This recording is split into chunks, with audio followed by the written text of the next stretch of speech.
Pushrod Fury.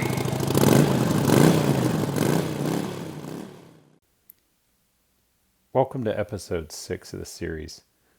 For this ride, we're going to start in Prince Rupert, and we're going to ride up to Stewart, British Columbia, and then cross into Alaska at Hyder. You can see Google thought this would be about a 2.5 hour ride. It did not turn out that way. We took a little bit of a detour, and we ended up on quite an adventurous little route. But to make a long story short, this was an all-day ride, but it was absolutely amazing again. And so join us as we ride from Prince Rupert up to Hyder.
You might be asking yourself about this strange landscape. So if you look around, you can see this gray, kind of like boulder size, or large rocks. They're everywhere. And this, you can see this goes on for miles and miles. We weren't quite sure what we were looking at. As it turns out, this is the Nisga'a, we're on the Nisga'a Highway. It's called the Nisga'a lava bed. These lava beds were formed in 1700. A local volcano erupted, and this is the lava rock that's from that eruption. It goes on for miles and miles, and what you're looking at is the lava stone with lichen that has taken hundreds of years to grow. And so it's very delicate. There's a lot of rules and regulations about even going near this stuff. What's really interesting is the origin story. And the way that the Nisga'a First Nations people describe it is that children were tormenting a salmon and had cut it open and put stones and burning sticks into its flesh and were laughing at this tormented fish. And the elders warned these children that treating an animal that way would bring the wrath of the gods. And sure enough, the volcano erupts, took out 2 villages, killing 2,000 people back then. So quite a catastrophic event that occurred here in 1700.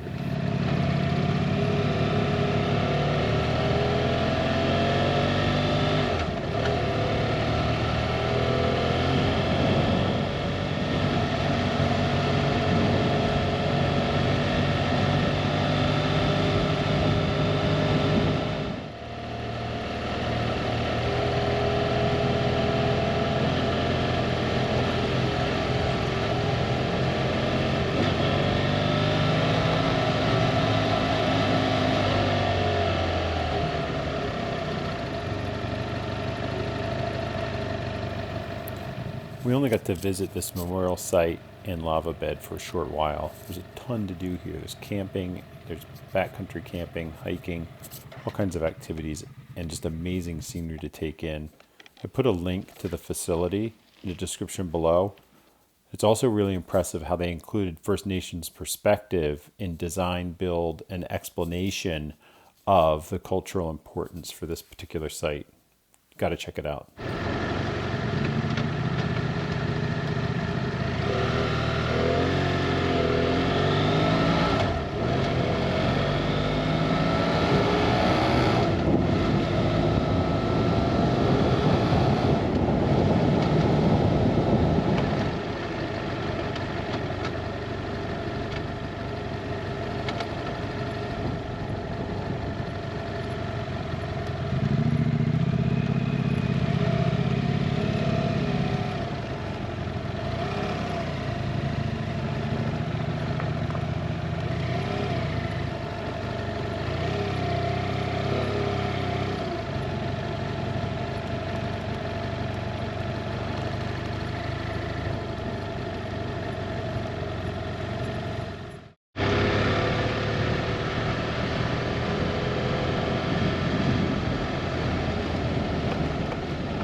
We decided to take a detour. As it turns out, this is a 32-mile stretch of dirt and gravel. We only saw one other vehicle on this road for the entire duration. The other thing is we really should have stopped and put something over our mouth and noses so that we wouldn't be breathing all this dust. But you'll see that we didn't take the time to do that. So I had a little bit of cleaning up to do later.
So here we are entering Alaska.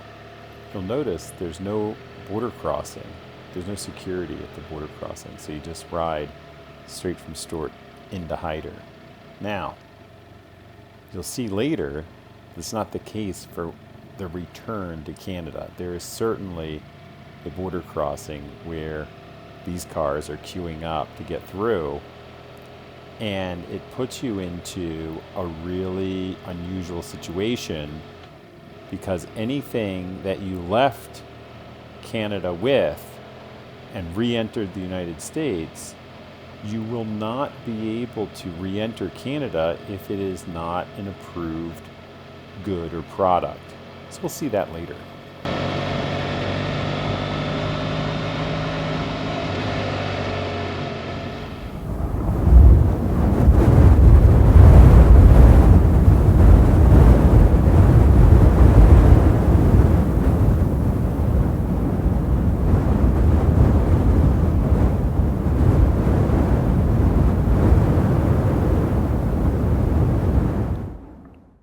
We're in Hyder, Alaska.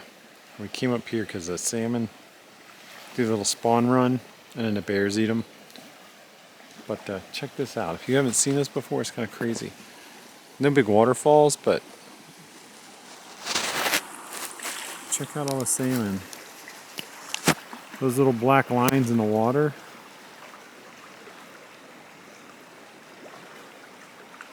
Those are all fish. Some don't make it. Look at that guy.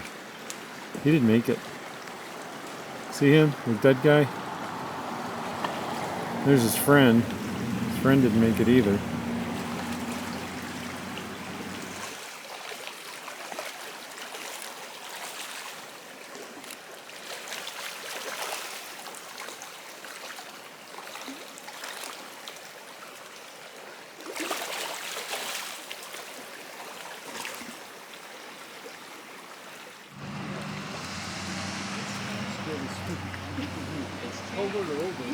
Yeah.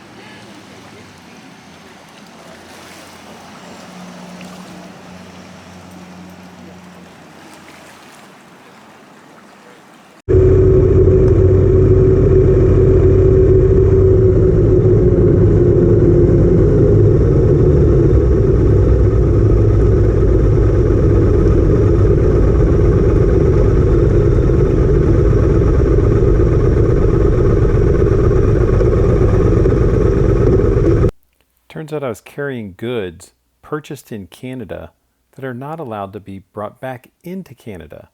So for 45 minutes we waited as Border Patrol confiscated our goods and then let us go our merry way.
The question is, where is it? That's why the chicken crossed the road, to get to Temptations Bakery.